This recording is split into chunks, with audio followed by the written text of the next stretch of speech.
Oh, sweetie, you should have checked the name on the deed before hammering those signs in, because that private property you just claimed, that little island you fenced off for your HOA parties, yeah, it's mine. See, my grandfather built that lake cabin with his bare hands back in '62. Every plank, every stone ours, and for decades, that island was family ground, until the HOA decided to expand their recreation area. So imagine my face when I kayaked across the water and found private property HOA access only signs nailed to my trees. They even put a padlock on my dock. But here's what Karen and her board didn't know: the title still runs under my family's name. And with one legal notice, their access, their plans, their power, all of it was about to vanish like ripples on water. Oh, sweetie, I wish you'd seen the look on my face when I first spotted those signs. I had spent my whole life dreaming of that little lake island. Summers spent skipping stones, my grandfather teaching me how to fish, evenings with fireflies dancing over the water. It wasn't just land, it was memory, legacy, and bloodline. And here they were, private property HOA access only, fresh paint, nails sticking out like little threats. I pulled up to the dock, kayak bobbing softly in the morning mist, chains wrapped around the old wooden posts. Padlock gleaming in the sunlight. My heart sank, but my mind, sharp, calm, focused, because while the HOA thought they could intimidate me, they didn't understand one thing: I knew the law. Every property deed, every survey, every legal loophole, it ran through my veins like a map. And this was their first mistake. I started walking the perimeter, counting the signs. Eight signs, all yelling at me that my family's land belonged to someone else. I ran my hand along the old maple tree by the dock, the bark rough under my fingers.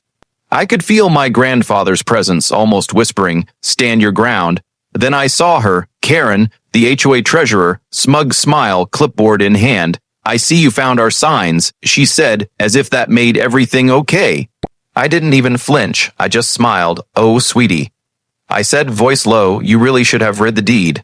Her smile faltered. She glanced down at the sign, then back at me. "We have the authority," she started.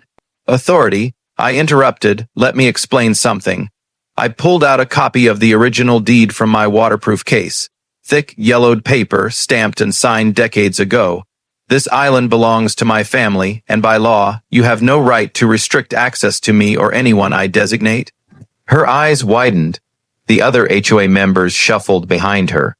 Murmurs rose like ripples across the lake. I let the silence hang for a moment. Then I slid a single legal notice across the dock. A perfectly worded, binding, inescapable document that shut down their little ownership fantasy. Instantly, Karen grabbed it, read it, then looked at me speechless. Her board tried to speak up, but every word died in their throats. The irony: they had drilled, surveyed, and posted signs all to appear powerful. But in one moment, with one legal notice, their authority evaporated like mist over the lake. I smiled as I watched them scramble, realizing the fight wasn't about the land anymore. It was about respect, legacy, and the truth that some things aren't up for grabs. As I pulled my kayak back into the water, the sun glinting off the ripples, I knew the island was safe, for me, for my family, for the memory of every person who had loved that land before me. But this wasn't over, not yet, because Karen and her board wouldn't go quietly. They never do, and when they strike back, that's when the real story begins. Karen didn't go quietly, not a chance. The very next morning, I woke up to the sound of engines humming across the lake. Boats, jet skis, a flotilla of HOA members and neighbors, all of them paddling toward my island like they were storming a castle. I watched from the dock, heart steady, mind racing. They thought the legal notice would intimidate me. That one letter would make me bow, apologize, and hand over the land. But they didn't know me, they never did. "Oh, sweetie," I muttered under my breath, smiling, "you really don't know when to quit." Karen was leading the charge, clipboard raised like a sword. "I'm reclaiming this property for the community," she shouted. Her voice echoed across the water. Her crew cheered like they were heroes. I grabbed my phone and called my lawyer, calm, deliberate. "They're coming to the island. Send someone immediately, and make sure the sheriff knows this is trespassing." Meanwhile, I prepared. I had installed subtle security measures over the years, cameras disguised as rocks, motion sensors hidden under the docks, lights that would flood the shore if anyone tried to land at night. They were about to find out exactly how serious I was. By mid-afternoon, the first boats reached the island. Karen jumped out, stepping onto the sand like she owned the place. The others followed, arms waving, demanding access. I didn't confront them directly. Instead, I stood at the far end of the dock, calm, letting them stew. The legal notice sat on a small pedestal I had built, visible, official, untouchable. Karen stomped forward, trying to grab it. This changes nothing. We have the community's support. I raised a finger toward her. Oh, sweetie, it changes everything. This island is private property. The water, yours to cross legally only with my permission. And guess what? You don't have it.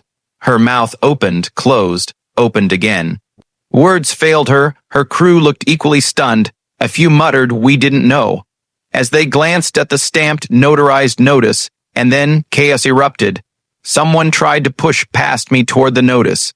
A sensor triggered, floodlights blazed, cameras whirred, alarms silent but recorded activated, panic spread, people shouted, boats rocked as the first crew members jumped back. Karen screamed, "You can't do this, this is an HOA island."